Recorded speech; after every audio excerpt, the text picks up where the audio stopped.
Então vamos lá, meninas, vamos dar continuidade no nosso estudo sobre identidade.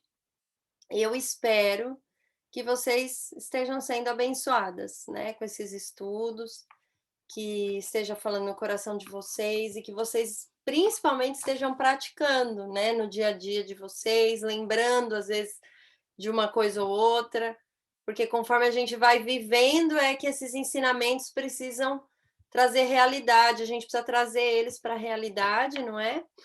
E aplicá-los na nossa vida como mulher. Então, nós falamos aí sobre alguns aspectos da nossa identidade, e da última vez que a gente conversou, a gente falou muito sobre a identidade de filha de Deus, né? Eu depois acabei conversando com uma ou outra e vi que fez diferença, né? É muito importante a gente saber que a primeira coisa, né, que a gente a partir do momento que a gente passa a servir ao Senhor, que a gente recebe Jesus dentro do nosso coração, a palavra diz que a gente passa a ser filhos de Deus. E aí a nossa identidade precisa estar formada em cima disso, precisa estar firmada em cima dessa verdade. Todo o resto da nossa vida, da hora que a gente acorda, a hora que a gente vai dormir, tem que estar firmada nisso. Eu sou filha de Deus. Então, cada resposta, cada atitude, cada decisão, né, tem que estar pautada em cima disso. E nós vamos falar agora de outros aspectos da nossa vida, de outras áreas, né, da nossa identidade. Aí você pode perguntar, mas peraí, eu tenho quantas identidades? Na verdade, a gente tem uma identidade, né? E essa é a que eu falei que ia reger todas as outras, a de filha. Porém, nós temos relacionamentos com tantas pessoas, né? Então você é filha de Deus, mas você também é esposa, você também é mãe, você também é amiga, você também é filha dos seus pais, né? Então a gente tem, é, a gente é como se a gente fosse uma árvore. E eu quero exemplificar hoje com esse. Eu quero que você imagine uma árvore. E eu até estava comentando isso com a Vanessa essa semana, ela trouxe uma palavra sobre uma árvore, eu falei que interessante, porque eu estava fazendo caminhada e veio no meu coração falar sobre uma árvore para vocês. Porque a Bíblia nos compara algumas vezes com árvores. Olha que interessante. Se você quiser abrir aí, quem tiver com Bíblia, lá no Salmo 1. Eu vou pedir para uma de vocês abrir no Salmo 1. Outra vai abrir em Jeremias 17, versículos 7 e 8. E outra vai abrir em Isaías 61, 3. E hoje você vai ser uma árvore linda, não é aquelas árvores, não. Ah, pronto, eu sabia que eu sou uma planta, uma samambaia. Não. O Senhor falou que nós seríamos como árvore, faz um comparativo, tá? Então, quem tá com o Salmo 1, levanta a mão aí que eu vou te tirar do mute e você vai, ou você mesmo se tira do mute e já lê pra gente. Salmo 1. Bem-aventurado o varão que não anda segundo o conselho dos ímpios, nem se detém no caminho dos pecadores, nem se assenta na roda dos escarnecedores. Só um? Não, pode ler o De capítulo todo? todo. Antes tem o seu prazer na lei do Senhor, e na sua lei medita de dia e de noite. Pois será como a árvore plantada junto a ribeiros de águas, a qual dá o seu fruto na estação própria e cujas folhas não caem, e tudo quanto fizer prosperará. Não são assim os ímpios, mas são como a moinha que o vento espalha. Pelo que os ímpios não subsistirão no juízo, nem os pecadores na congregação dos justos. Porque o Senhor conhece o caminho dos justos, mas o caminho dos ímpios perecerá. Olha só, então.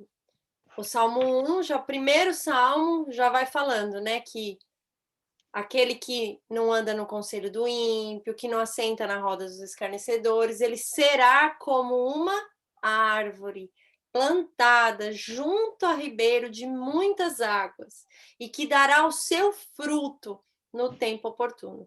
Então, é uma promessa para nós, né? E é uma comparação, porque depois ele fala do ímpio, não se aplica a nós, filhas de Deus. Isso, o que se aplica a nós é o comparativo da árvore. Então, nós seremos como essa árvore plantada junto a ribeiros de águas. Jeremias 17, 7 e 8. Pode ler, Van. Bendito o homem que confia no Senhor e cuja esperança é o Senhor, porque ele é como a árvore plantada junto às águas, que estende as suas raízes para o ribeiro e não receia quando vem o calor, mas a sua folha fica verde, e no ano de sequidão não se perturba, nem deixa de dar fruto. Olha só, de novo, a gente sendo comparado com uma árvore que mesmo no tempo de sequidão vai ter as folhas verdes e não vai deixar de dar fruto. Isaías 61, 3. Pode ler.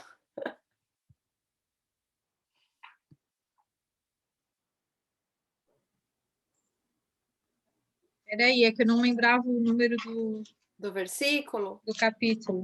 Capítulo 61, 61, versículo 3. 3.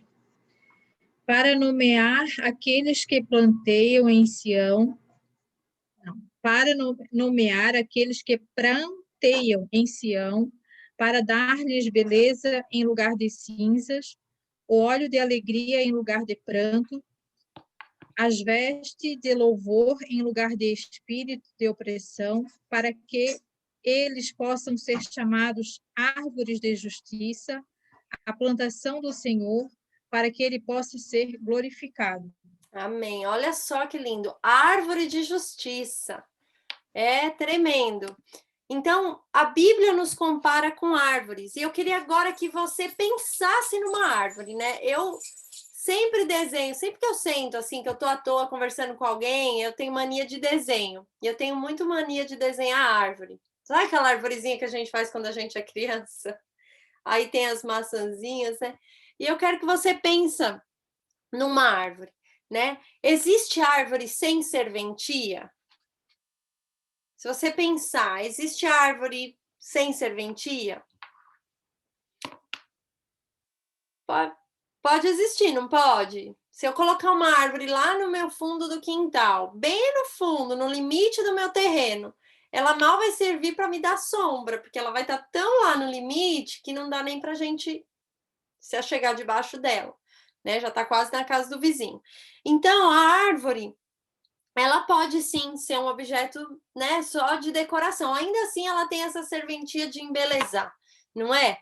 Mas a árvore, ela tem um significado, né? E eu acho lindo lá no Salmo 1, quando fala de frutos, lá em Jeremias 17 também fala de frutos, porque a árvore, ela tem essa função de frutificar, né? De dar sombra, de dar abrigo, de acolher. Olha, a árvore, ela tem funções muito especiais, né? Além de embelezar, ela traz sombra, quer dizer, traz aquele refrigério, aquele alívio, mas o principal das árvores, né? A gente quer árvore que dê fruto. A gente quer, é muito mais gostoso ir num pomar, não é? Às vezes no outono aqui a gente vai lá para as montanhas para ver a plantação de maçã. A gente quer ver o que nas árvores? Fruto. E é isso, quando nós somos comparadas com árvores, é muito interessante como se menciona o fruto. E lá no Novo Testamento, lá depois, né? A gente leu aqui 3 textos do Velho Testamento. Mas lá no Novo Testamento, nós vamos aprender sobre uma coisa que a gente está careca de falar, ensinar para as crianças, que é sobre o quê? O fruto do Espírito. Então, olha só que interessante. O Senhor nos compara com uma árvore. E lá no Novo Testamento, ele fala: vocês precisam produzir esse fruto, o fruto do Espírito. Então, na nossa identidade, a gente sempre vai produzir algo. a gente vai produzir algum fruto. E quando a gente falou lá atrás que a nossa identidade de filha tem que reger todas as outras, tem que reger todos os nossos relacionamentos, é justamente isso. Porque a sua identidade de filha é de árvore frondosa. É de árvore que produz fruto, né? E que fruto é esse? Que fruto que as pessoas comem de você? Né? Qual é esse fruto? E agora nós vamos destrinchar isso em todos os nossos, em todos os âmbitos dos nossos relacionamentos, né?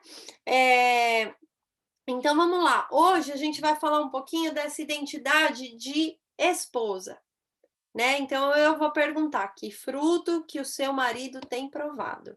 Algumas vão falar nenhum. Eu tô tão ausente que nem prova nada.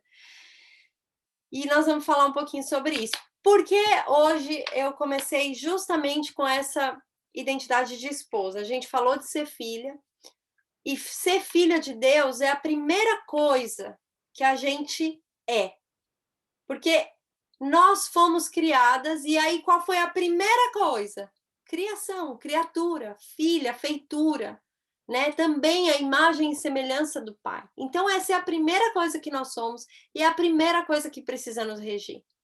Mas depois disso, o que aconteceu? Depois que o Senhor nos criou, né? Ele vira para Adão e fala assim: tá aí, Adão, ó, a carne da tua carne.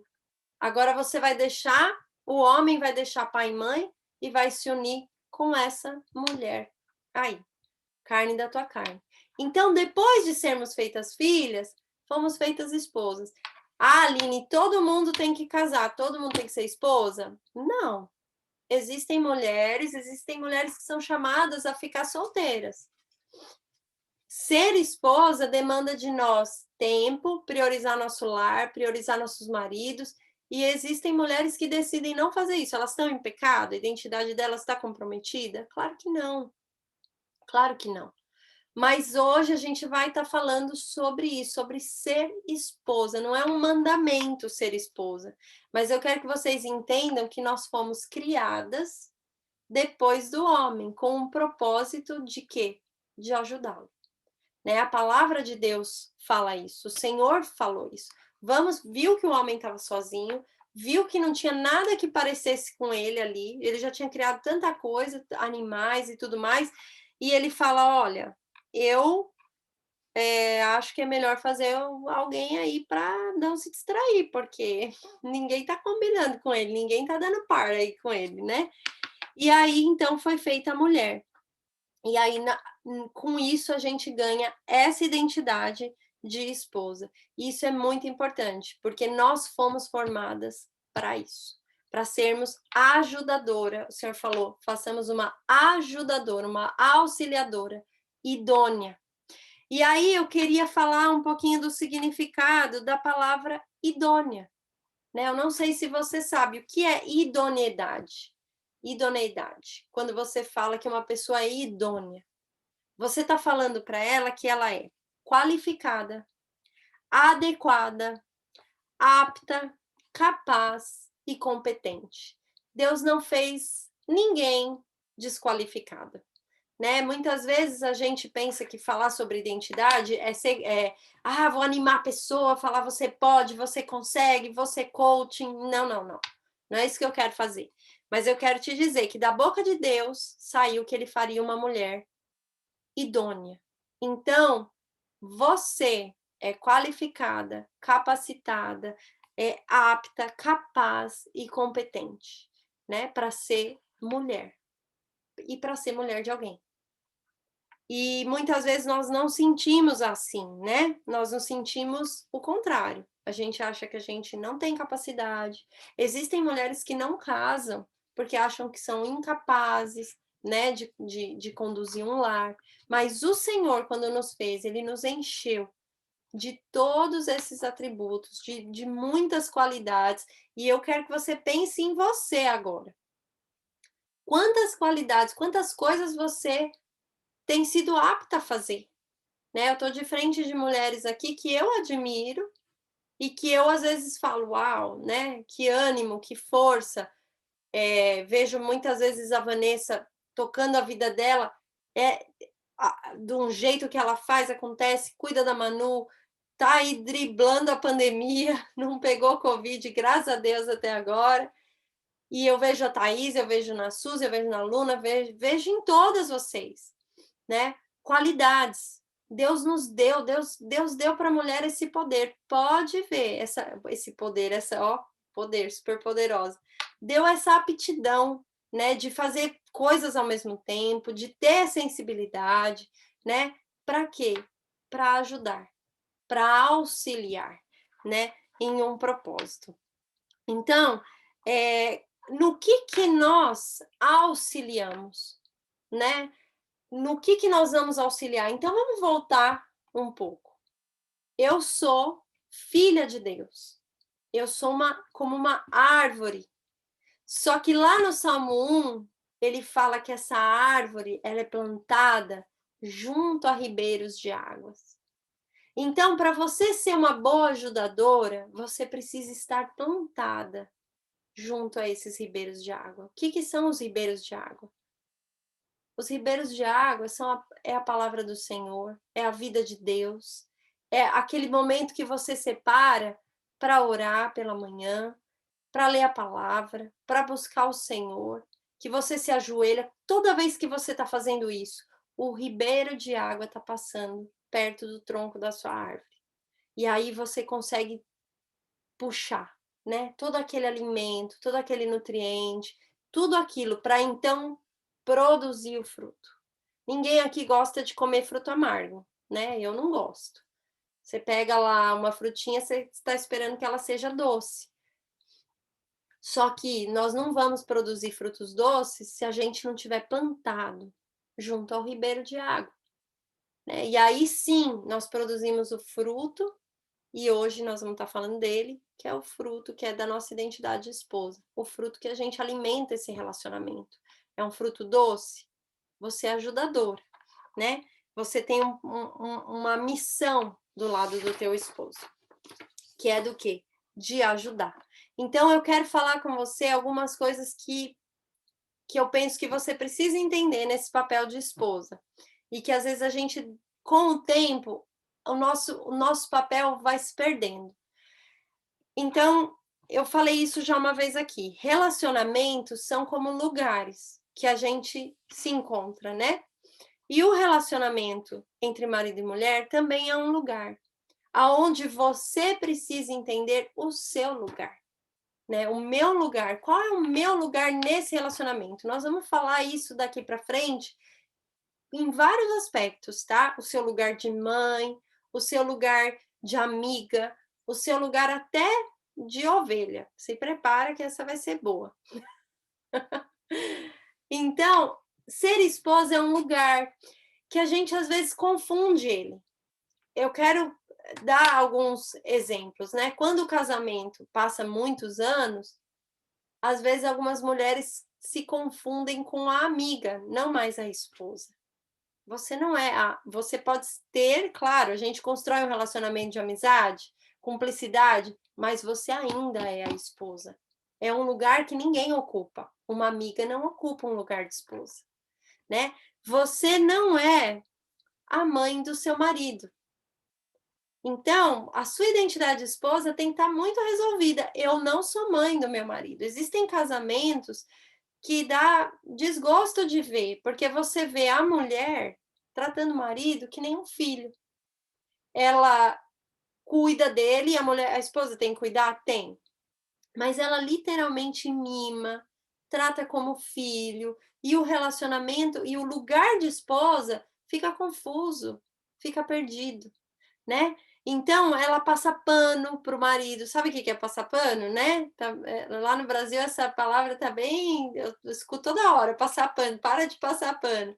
Passar pano às vezes o marido erra, faz algo que não é legal, toma uma decisão errada, mas você vai passando um paninho, sabe? Para ficar... né? Para ele ficar com a imagem boa. Fazer que nem às vezes a gente faz com o filho. Ai, não, deixa eu ver aqui. Não é o seu papel. Você não é a mãe. Não mima seu marido. seja a ajudadora dele. Às vezes seu marido vai ter que ouvir um conselho seu, às vezes o seu marido vai ter que, você não vai poder passar o pano nele, e ele precisa te olhar como esposa, nunca como mãe dele. E existem relacionamentos que são assim, a mulher toma um lugar que não é o lugar que ela deveria tomar. Outra coisa que você não é do seu marido, é a filha dele. Existem também relacionamentos, existem momentos do nosso relacionamento, já existiu momentos no meu relacionamento lá atrás que eu me sentia filha do meu marido, né? Então, assim, que o marido tem que consertar todas as coisas que a gente faz, que o marido tem que ensinar tudo, porque a gente está vivendo na Disneylândia, né? Você não é a filha do seu marido, você é a ajudadora dele, você é a esposa dele. Né? Sai dessa posição, se por acaso você se encontra nela. Né? Esse não é o seu lugar. Você não casou para viver na Disneylândia. Você casou para construir uma vida com propósito. Existem mulheres que são a irmã do marido. Que eu acho que às vezes é casada há tanto tempo que já acabou, né? Acabou aquele romantismo, acabou o brilho no olho, acabou aquele dia que você veste bonita para o seu marido, que você quer que ele te veja diferente. Simplesmente acabou, não existe mais. Então, você precisa entender isso. Não, eu não sou a irmã dele. Você precisa entender que o seu lugar de esposa ninguém mais ocupa. Ninguém. Ninguém ocupa o lugar que você tem nesse relacionamento.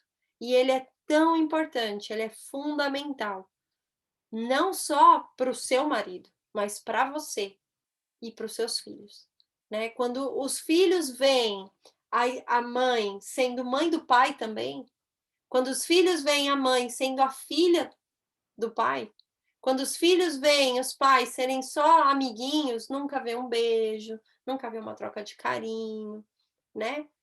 Isso é prejudicial para as crianças, para os filhos. Por quê? Porque eles precisam ter um padrão de relacionamento, olhar e falar, bom, meu pai é marido da minha mãe é mulher do meu pai. Então, entenda o seu lugar, entenda para o que você foi feita. E a partir daí, comece a avaliar qual é o fruto que o seu marido tem comido dessa árvore. Qual é o fruto? São frutos doces? Né? Como é você como esposa? Quem é você como esposa? Né? Qual é o fruto que você tem produzido nos seus relacionamentos? Mas hoje eu quero que você pense qual é o fruto que você tem produzido na vida do seu marido. Né? Então vamos falar um pouquinho sobre ser ajudadora. O que é ser ajudadora? Tá bom, eu estou aqui ajudando, mas ajudando o quê?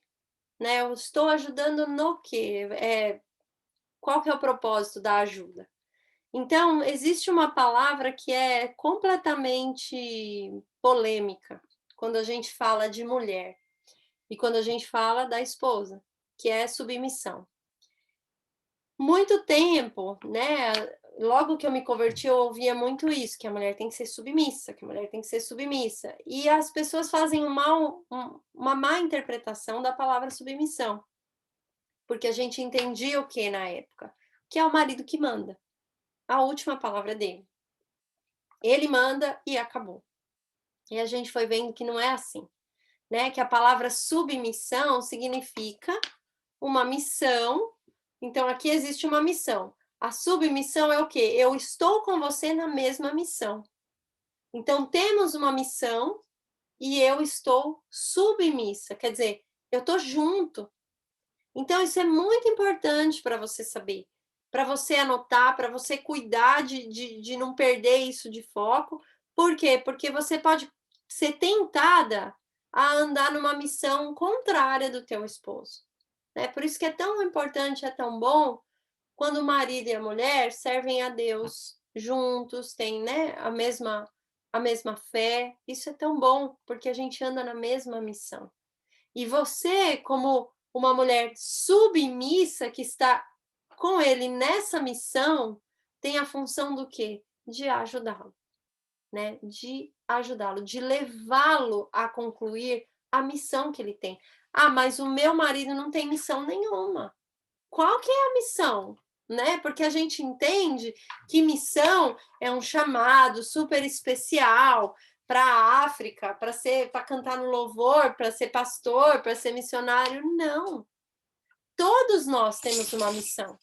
Se a gente foi colocado aqui nessa terra, existe um propósito para a gente aqui, né? Se você gerou, você tem filhos, né? Eu tenho certeza que a sua missão, ao menos, foi gerar essa criatura aí que está com você dentro de casa e tem propósito para ela, eu creio, né? Então, todos nós temos uma missão. E se cada um pensa só como seria o mundo, pensa como seria a humanidade. Se cada pai e mãe de família, cada casal, cada chefe de família, cada casa se importasse em cumprir a sua missão na Terra, falasse assim, olha, nem que a minha missão foi educar os meus filhos para serem bons cidadãos, né? Imagina se cada um fizesse isso. Mas não, isso não acontece. Por que a gente tem uma sociedade quebrada? Porque a gente tem líderes quebrados. Eu sou líder, você é líder da sua casa, pelo menos você é líder. Você lidera o negócio todo aí, não é? Juntamente com o teu esposo. Então, quando a gente falha nisso, pode perceber, a sociedade desintegra como? Começa os lares sendo destruídos. As pessoas não cumprindo a missão que elas têm que cumprir, de educar, de criar, de formar, né, um lar saudável. Se todos os lares fossem saudáveis, vocês acham que a gente ia ter tanta criminalidade, tanta coisa ruim que a gente vê no mundo? Tanta pessoa desequilibrada. Quando você vê um cara aqui nos Estados Unidos entrar numa escola e matar um monte de criança, essa pessoa tá super bem na cabeça? Não tá. E isso começou em algum lugar. Então, não vamos ser perfeitos, mas vamos entender que todos nós temos uma missão e que nós fomos colocadas para ajudar, né, o nosso marido na missão que o Senhor tem dado a ele e que acaba de ter dado a nós. Eu não consigo olhar o Alexandre e pensar que assim, ai, Deus deu uma missão para ele e aí ele me escolheu e falou, você aqui, ó, você vai ajudar ele. Eu acho que Deus já quando fez ele, já sabia que eu ia encarar o negócio, e aí a gente foi, e eu comprei a briga, mas é nossa, a briga é nossa, entendeu? O que acontece aqui, acontece para os dois. E nós precisamos ter essa consciência. Eu existo no meu papel de esposa para ajudar, né? E eu quero falar de alguns aspectos, né? De como você pode no seu papel de esposa, na sua identidade, conhecendo o seu lugar, né? Que o seu lugar não é de mãe, não é de filha e não é de irmã, mas é um lugar de esposa, é um lugar de mulher, né? Então, a primeira coisa que eu coloquei é que você pode orar pelo seu marido. Essa é a primeira coisa. Ore pelo seu marido. Isso é muito importante. E não ore só não sei se todas já ouviram um estudo sobre oração de petição, não faz só aquela oração, Deus abençoe meu marido em nome de Jesus, amém. Mas ore por ele, declara o que você quer sobre a vida dele. O que você quer? Eu oro muito por inteligência, por sabedoria, por saúde, porque estamos envelhecendo aqui em casa. Então, e às vezes parece meio loucura, mas eu oro muito aqui onde eu estou no escritório, e atrás de mim aqui é a mesa do Alexandre. Eu coloco as mãos na cadeira dele, às vezes ele nem tá, a maioria das vezes eu oro, ele não tá aqui. E eu boto a mão na cadeira e eu abençoo a vida dele. Por quê? Porque esse é um jeito de eu ajudar. Não existe ajuda maior do que orar por alguém. Eu tenho aprendido isso. Tanto que hoje em dia, quando alguém me pede oração, eu já estou com a mania de orar na hora. O WhatsApp é uma bênção, você já manda na hora para não esquecer. Por quê? Porque oração é uma ajuda, assim, é um presentão maior do que uma roupa linda de marca, né? Você interceder por alguém. Nós vamos chegar nesse assunto no nosso estudo de oração de intercessão. Nós vamos aprender a importância. Então, uma mulher que ajuda é uma mulher que ora. É uma mulher que se entrega em oração. Essa é a maior e a primeira ajuda que você deve dar ao seu marido. Segunda coisa, levar o seu marido para mais perto de Deus. Às vezes a gente vê mulheres que, em vez de serem um canal de Deus para o marido, levarem ele para perto, elas puxam. Não vamos fazer isso, né? Não vamos fazer aquilo.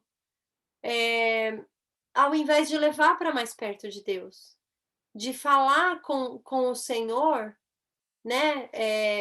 E falar, Deus, me ajuda. Quando você estiver orando pelo seu marido, fala com o Senhor também, me ajuda. Como eu posso levar meu marido para mais perto de Deus? Uma das maneiras de você levar seu marido, porque uma coisa eu tenho aprendido, gente, a gente é muito mais proativa para as coisas de Deus. Isso aí acho que a cada 10 mulheres, 8 são as que querem participar, pega a Bíblia, faz. Dois desses casais é o homem, mas é raro, porque o homem não sei porque que Deus fez assim, ele é mais devagar, até para isso. E às vezes a gente precisa mesmo dar um empurrãozinho. Isso não quer dizer que você vai ser chato e ficar, você não faz isso, você não lê, você não. Mas à medida que ele vê você fazer, à medida que você incentiva, que você também traz mudança para sua casa, para os hábitos do seu lar, não tem como ele não querer se achegar. Essa semana eu estava orando aqui, é muito difícil o Alexandre entrar no quarto quando eu estou no escritório, porque eu acordo muito mais cedo. Mas eu não sei o que está acontecendo. Bom, eu sei o que está acontecendo. O horário mudou aqui e eu não estou conseguindo acordar mais cedo, já faz tempo.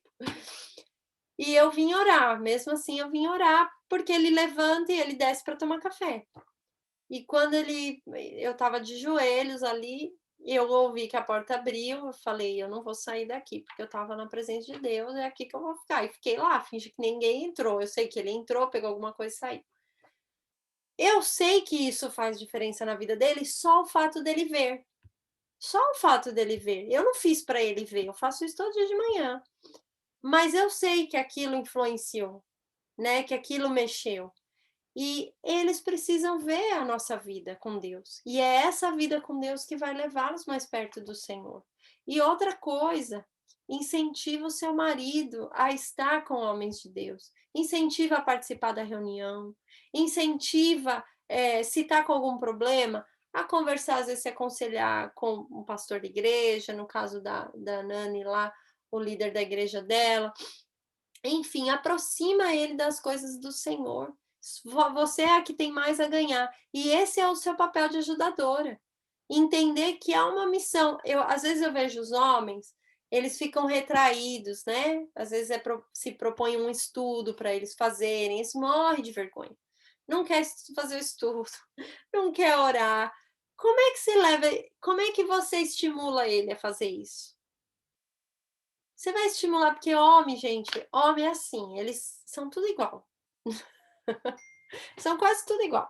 Como é que você estimula? Você fala para ele que ele é capaz, que ele é ótimo, que você tem certeza que o estudo dele vai ser maravilhoso. Enche ele de coragem, né? Enche ele de fé. Mostra para ele um estudo, ajuda ele, faz o estudo com ele. Já teve várias vezes, eu falo para o Alexandre, ele fala, nossa, você tá... Eu mereço o direito dessa pregação aí. Porque às vezes eu dou a ideia, às vezes eu falo, estava pensando tal coisa, aí quando eu vou ver, passam uns dias, ele fala aquilo que eu falei para ele que eu estava pensando. E eu não acho ruim. Por quê? Porque é isso, a gente está aqui para ajudar. E a mulher, ela é a parte mais sensível. Ela é como se fosse aquela parabólica, né? Que parece que o Espírito Santo, não é que ele fala mais com a gente, mas é porque a gente está mais sensível, na maioria dos casos. É assim. E aí, o que a gente tem que fazer? Usar essa sensibilidade em favor do quê? Da nossa identidade de ajudadora. deixa eu ajudar ele aqui, deixa eu falar isso para ele, não estou falando para você brigar, não estou falando para você ficar insistindo, mas estou falando para você, leva ele para crescimento em Deus, leva ele mais profundo, né? Eu tenho certeza que você fazendo isso, você vai colher bons frutos, né? Qual é a outra forma de você ajudar o seu marido? É traçar planos com ele. Né? Muitas vezes a gente leva a vida, eu falo muito isso porque isso é uma coisa que me preocupa. E eu já cheguei nos 40 anos e realmente tenho colocado isso em ação. Fazer planos, né? Porque, mais uma vez, só estou falando mal dos homens, eu falei que ia ajudar eles, mas não estou ajudando, né? Mas é que às vezes os homens são mais passivos e vão tocando a vida. Mas trace planos. Não é pecado fazer plano. Às vezes a gente fica, não vou fazer plano porque Deus é que sabe. Não, Deus sabe. E você pode fazer plano e você pode orar também pelos seus planos e falar, Deus, assina embaixo se o Senhor quiser, senão muda tudo. Mas trace planos, trace objetivos, converse, né? Converse, tenha planos para os seus filhos. Vocês, a maioria aí, está em fase escolar, que as crianças daqui a pouco vão para a faculdade, né? Você precisa ter planos para a sua vida. Quando a gente fala de missão, de propósito, de viver uma vida com propósito, a gente está falando de ser o quê? Intencional, de viver uma vida com intencionalidade. Então, olha, como a gente quer estar daqui 5 anos, né? E aí eu gosto sempre de pensar assim, como que eu quero estar daqui 5 anos? Espiritualmente, financeiramente, como que eu quero estar, até no meu corpo, como que eu quero estar, né? Daqui 5 anos, eu quero estar morando aonde? Eu quero estar ganhando quanto? Não é errado você fazer planos assim, né? E você que é casada, ser essa ajudadora de formatar o plano, orar com ele sobre isso e juntos alcançarem esses planos, né? Então, por exemplo, a gente estava falando antes sobre a questão de, às vezes, eu perceber que os maridos têm esse receio de trazer um estudo ou tudo mais. De repente, junto com o marido, falar, olha, o que você acha de você começar a fazer um estudo aqui para casa? Uma vez por mês, você traz um estudo para nós, para mim, para as crianças. E depois de 3 estudos, eu acho que, de repente, você podia pensar de fazer um estudo para as outras pessoas, lá do culto, se você for convidado, né? Então, olha quantos planos a gente pode traçar para a gente alcançar objetivos para o nosso benefício espiritual, para o nosso crescimento, né? E para tantas outras áreas da nossa vida, né? E como você pode ajudar o seu marido? Entendendo que você tem uma submissão com ele em todas as áreas, né? Entenda isso. A missão é minha. Então, quando eu falei que você não é mãe dele, né? Que eu me incomodo muito, porque eu me incomodo muito, mas já vivi várias situações de ver mulheres passando muito pano no marido e protegendo, guardando defeitos, coisas que poderiam ser tratadas, que ela mesma iria se beneficiar. Mas quando a gente não entende que a gente tem uma submissão, aí a gente anda separado, sabe? Não, tudo bem, deixa ele errar, deixa ele fazer desse jeito, eu continuo pensando de outro jeito, mas não é assim. O seu lugar de esposa se chama o lugar do uma só carne. Você é uma só com ele. Não existe ninguém que vai ocupar esse lugar. Nunca. Só você. Então, entenda que este espaço é seu, você é uma só carne com ele, você tem uma missão com ele, e ninguém mais vai poder fazer isso. Ninguém mais tem uma submissão, uma missão conjunta com o seu esposo, nem os seus filhos. Às vezes eu vejo em casamentos as mulheres colocando os filhos na frente do marido, né? Cuidado. Não coloca filho na frente do marido. Eu vou falar uma coisa aqui, uma pessoa vai achar que eu tô falando para ela, mas eu preciso falar. E não é que é para você, mas não ponha seus filhos para dormir na sua cama. Olha lá, ela já baixou a cabeça. Não ponha! A sua cama é sua cama. Eu sei, eu entendo as dificuldades, mas começa a trabalhar para isso. Por quê? Porque o nosso leito, a nossa cama, é um lugar sagrado e é o lugar do matrimônio, né? Então, tem problema o filho dormir lá uma vez ou outra? Claro que não. Mas como é que faz se dorme todo dia? Fica difícil. Então, a gente sempre fala quando a criança nasce, quando é bebezinho, não deixa. Por quê? Porque as crianças precisam aprender que elas têm o lugar delas e o marido tem o lugar dele. Às vezes choca eu falar isso, né? Mas o seu marido vem em primeiro lugar. Vem antes dos seus filhos. Porque um dia você vai ser o segundo lugar dos seus filhos. Hoje, quando eles têm a Vanessa, a Thaís e você, Suzy, e eu acho que a Nani também, já estão começando a experimentar que a adolescência vai deixando a gente um pouco de lado, né? Eles vão deixando um pouco, eles querem trancar a porta do quarto. Quando eles têm a idade da Maria Antônia, por exemplo, do Nathan, da Megan, eles vão chamar o pai e a mãe para brincar, eles querem estar perto. Mas quando eles vão virando a chave da adolescência, você vai ocupando o segundo lugar. O primeiro lugar é o celular, é o amiguinho que está lá do outro lado do celular, né? Você continua sendo amada e querida, pode ter certeza. E um dia você não vai mais ser o primeiro lugar. E eu sei que você vai ficar feliz por não ser. Ali. Mas não é ruim. Eu não vejo isso como uma coisa ruim, porque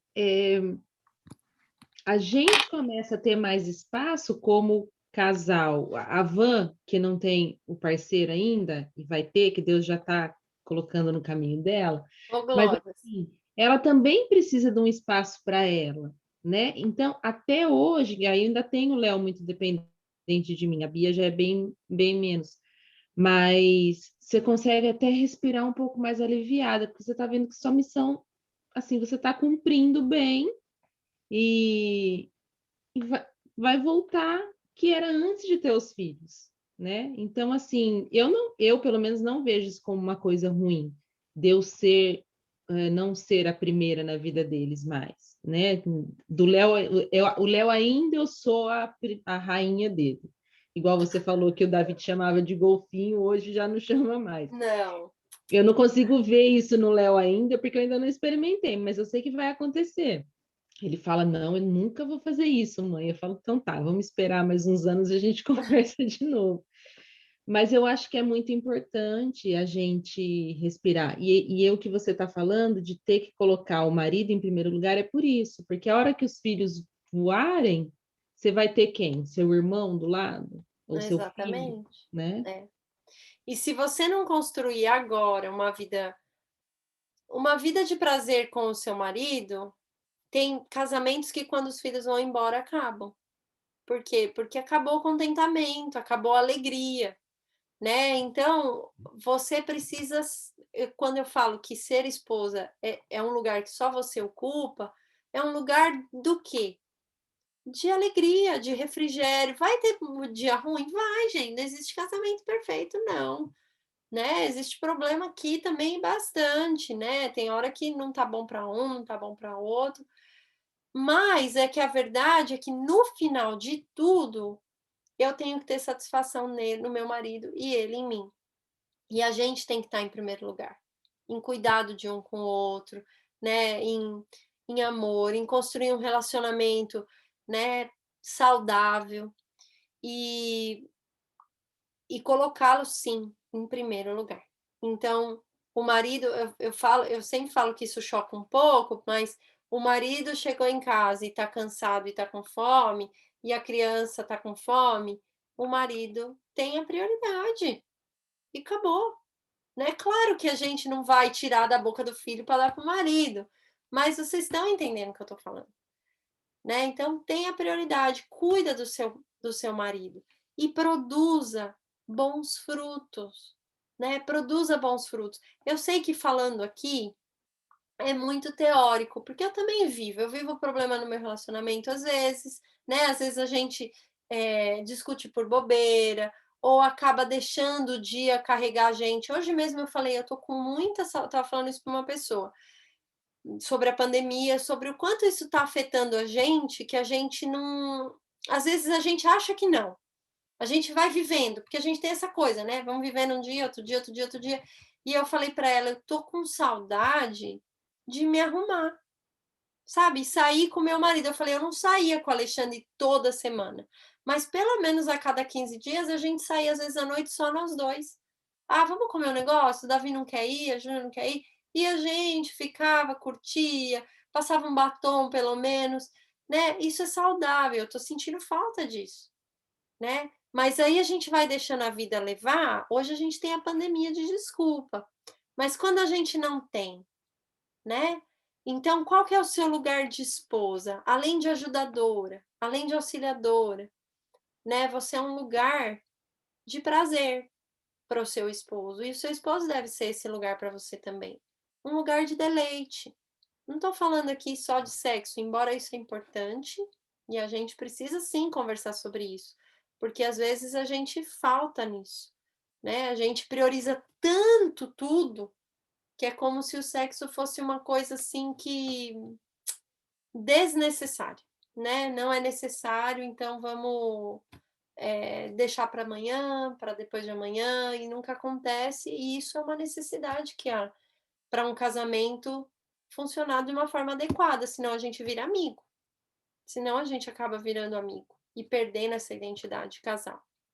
Então, a gente precisa ser esse lugar de refrigério, ao mesmo tempo que a gente tem intimidade com o nosso marido, que a gente pode acordar feia, pode usar roupa maltrapilha, mas tem momentos que você tem que pensar e falar, poxa, eu tô tão... Deixa eu ficar bonita hoje pro meu marido. Deixa eu fazer uma comida que ele gosta. Deixa eu fazer algo que eu sei que ele vai apreciar, né? Para quê? Para justamente ocupar também esse lugar de alegria, de refrigério, né? De ser esposa. Eu não gosto muito de defender essa bandeira daquela perfeição, porque eu acho que não existe perfeição na gente, mulher. E se a gente cobrar muito isso, porque nós ainda vamos falar sobre ser mãe, né? E eu sempre falo que mulher se culpa, se cobra, se martiriza. Eu não quero que você se sinta assim. Mas eu quero que nesses estudos você reflita sobre o seu lugar, a sua identidade. Ela tem sido cumprida, né? A sua identidade como esposa, como é que está isso hoje em você? Seu marido tem sido mais seu filho do que seu marido, mais seu pai, mais seu amigo, ou ele de fato é o seu marido, né? Você tem ajudado ele? Você tem contribuído para ele estar mais perto de Deus? Você tem orado por ele? Às vezes jejuado por ele se precisar, né? Quando ele está mal, você pisa mais ou você ergue mais? Você incentiva, né? Você quer agradá-lo visualmente, né? Se arruma para ele às vezes, bota um perfume, mesmo que está dentro de casa. Não precisa fazer isso todo dia, porque eu sei que você não vai fazer. Você vai chegar cansada, mas tem que ter pelo menos um dia, né? Que esse lugar de esposa é aquele lugar de prazer, não só dele para você, mas não só de você para ele, mas dele para você também. Isso é importante, senão, meninas, o brilho vai acabando, né? A gente fica num relacionamento, como é que é a palavra? De carinho, de amizade, de fraternidade, e na verdade precisa ter brilho no olho, precisa ter paixão, precisa ter amor, né? Esse é um casamento que agrada a Deus. E você precisa entender o seu lugar. Para eu encerrar, eu queria só encerrar com essa exemplificação da árvore, né? Todos os estudos nós vamos falar dessa árvore. E eu quero que você pense em você como essa árvore, né? Qual é o fruto nesse relacionamento específico que você tem produzido? Qual é o fruto que o seu marido tem comido de você? O que você tem oferecido para ele?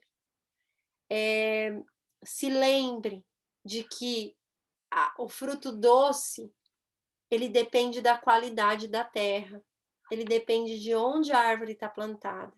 O fruto doce, não adianta você se esforçar para dar fruto doce, sabe? Às vezes a gente se esforça para ser diferente, fazendo a coisa errada, né? A gente só... Não adianta eu vir aqui e falar, você precisa produzir frutos doces. Ai, amanhã você é melhor, você é boazinha. Não. O fruto doce, toda árvore... Eu me lembro de morar... Nós moramos no sul de Minas e tinha um pomar. E não o pomar do sítio. O pomar do sítio era bom também, mas tinha um pomar num sítio vizinho, que também, acho que era do irmão do Alexandre, aquele sítio, e a gente ia lá para colher laranja. Aquele pomar dava muita laranja. Então a gente ia lá, eu morava lá, morei lá 2 anos, a gente ia lá, buscava laranja para fazer suco, para chupar laranja. E foram assim, e mesmo sem morar lá, a gente, quando ia visitar, ia lá, ficava chupando laranja. Tem um monte de foto nesse lugar, que a Júlia é bem pequenininha. E eu me lembro que foram passando os anos, e uma vez a gente foi lá e as frutas eram pequenas, bem pequenas. E elas começaram a ficar cada vez menores e não tinha a mesma qualidade. Não saía o mesmo líquido, sabe? Ela já não era mais suculenta, nem tão doce. E eu lembro que eu falei, acho que foi para o Alexandre, eu falei, nossa, o que aconteceu? E aí alguém estava junto e falou, é porque com o passar dos anos, a terra fica cansada. E se não faz um trabalho nessa terra, de cuidar da terra, adubar, nutrir, os frutos que produz vão perdendo a qualidade. Então, olha que interessante. Não adianta você tentar por você mesma produzir fruto. Você precisa de uma terra nutrida. Você precisa de água. E olha só, a Bíblia fala ribeiros de água. Então, sabe o que você precisa? Eu volto em todos os estudos na mesma tecla. Você precisa do Senhor. Você precisa se encher de Deus, se encher da palavra, né? Se encher daquilo que o Senhor tem para você. E aí sim, os seus frutos vão ser frutos de qualidade. A Bíblia fala que nossos frutos têm que ser o quê? Eu não sei se eu vou lembrar de todos aqui. Amor, alegria, paz, benignidade, bondade, longanimidade, paciência, fé e fidelidade. Olha só, esses são os frutos que uma filha de Deus produz. E esses são os frutos que eu gostaria que você produzisse e alimentasse seu marido, conhecendo o teu lugar, né? O lugar de esposa. Amém, meninas? Alguém aqui quer falar alguma coisa? Eu gostaria de comentar. Então vamos lá. Eu gosto de comentário. Eu não sei se todas vocês conhecem o livro As 5 Linguagens do Amor. Não sei se alguém já leu. E eu lembro que quando eu li, eu quis entender qual que era a minha linguagem, e na época eu era casada, qual seria a linguagem dele. E a linguagem dele era palavras de afirmação. Mas eu tenho a impressão que a maioria dos homens é essa a linguagem do amor, palavras de afirmação. Então, eu acho que sempre encorajar, sempre falar, né, ficar afirmando que ele, né, que ele pode, que ele... Não sei, dependendo da situação, eu acho que é importante. Essa é uma linguagem de amor, né? Eu acho bem legal isso. Palavras de afirmação. É muito interessante isso que a Vanessa falou, porque é verdade. Os homens, eles têm uma necessidade absurda de serem afirmados, né? E às vezes eles não demonstram, eles não vão te falar que eles querem ser afirmados, mas eles precisam. Então é justamente isso que a Vanessa falou. Quando o marido chega e fala, eu não vou conseguir. Você vai, nossa, mas você é tão bom nisso, né? E você não está mentindo, mas eles precisam ser afirmados. Eu me lembrei de uma história, não sei se vocês estão com criança aí perto, não é horrível a história, não, mas a Thaís mexendo. Não é nada absurdo, mas eu escutei isso faz muito tempo, né? Que um rapaz, é um casal, mas o homem, ele trabalhava numa companhia, uma multinacional, tinha um bom emprego, e ele começou a sentir o clima ficar ruim na empresa, até que ele foi demitido. E quando ele foi demitido, parece que era um chefe novo, o chefe destruiu ele. Destruiu. Falou, olha, você é muito ruim nisso, você... Parece que ele não trabalhava lá há muito tempo, então destruiu com aquele homem, né? E ele chegou em casa, ele não sabia nem como contar para aquela mulher. Ele chegou um trapo em casa, um lixo. Acabado com as palavras que ele tinha ouvido, a razão que ele estava sendo demitido, e ele se sentiu assim um lixo, chegou em casa e ela já percebeu pela cara, e aí quando ele começou a contar, ela começou a ficar triste, né? Porque quando às vezes alguém chega com uma notícia ruim, principalmente o marido, a gente já fica angustiada. E ela começou a ficar triste, e ele falou, eu tô acabado, eu não vou conseguir nem levantar amanhã, vou tomar banho. Aí ele foi tomar banho. E aí o que ela fez? Enquanto ela tomou banho, a janta já estava pronta. Ela foi pro quarto, vestiu uma roupa lá maravilhosa, ficou toda linda, ficou perfumada e ficou assim no auge. Quando ele saiu do banho, ele olhou para aquela mulher e falou: "Meu Deus, o que aconteceu?" Ela falou: você é maravilhoso. E começou a elogiar esse homem. Falou: "Você não sabe o quanto você é lindo, você é inteligente, você é isso, você é aquilo. Foi por isso que eu casei com você. Sabe por que eu casei com você? Eu casei com você porque você..." Aí rolou, né? Porque tava aquela coisa, rolou, foi uma noite maravilhosa, maravilhosa. Esse homem levantou de manhã, vestiu a melhor roupa que ele tinha e falou, diz que voltou para casa empregado no dia seguinte, né? Não sei se é verdade que voltou empregado, mas o homem saiu e ele tinha tudo para nem levantar da cama no dia seguinte. Então, olha o poder do encorajamento, né? Olha o que é ser uma ajudadora. Muitas de nós talvez podiam falar assim, nossa, agora estamos lascados, hein? O que nós vamos fazer agora? O que nós vamos fazer? Ia chorar junto, talvez eu faria isso, né? Não sei, ia ficar desesperada, mas essa mulher falou, não, eu não vou permitir meu marido ficar assim, eu tô aqui. Ela entendeu a missão dela, entendeu o propósito. E é assim que tem que ser. Né? A Bíblia fala que quando a gente anda em dois, um dá a mão para levantar quando o outro cai. E é isso, meninas. A gente precisa entender esse papel. É muito importante. É muito importante. Viu? Tá certo? Então tá bom. Então vamos orar. Se alguém quiser falar mais alguma coisa. Senão a gente ora e encerra. E aí, deixa eu ver aqui. No dia... Agora nós só vamos ter a reunião das mulheres, porque dia 31 nós vamos ter homens e mulheres. No dia 7 de abril vai ser os homens, então só dia 14, praticamente daqui 3 semanas, 1, 2, 3 semanas, tá? Dia 14, aí eu vou avisar lá no grupo, enquanto isso vocês continuem participando lá do nosso grupo. Amanhã a Nani que vai orar pra gente. Então, já tô te lembrando, tá? E vamos continuar nesse crescimento, né? É assim que a gente vai conseguir produzir bons frutos. Tá bom, meninas?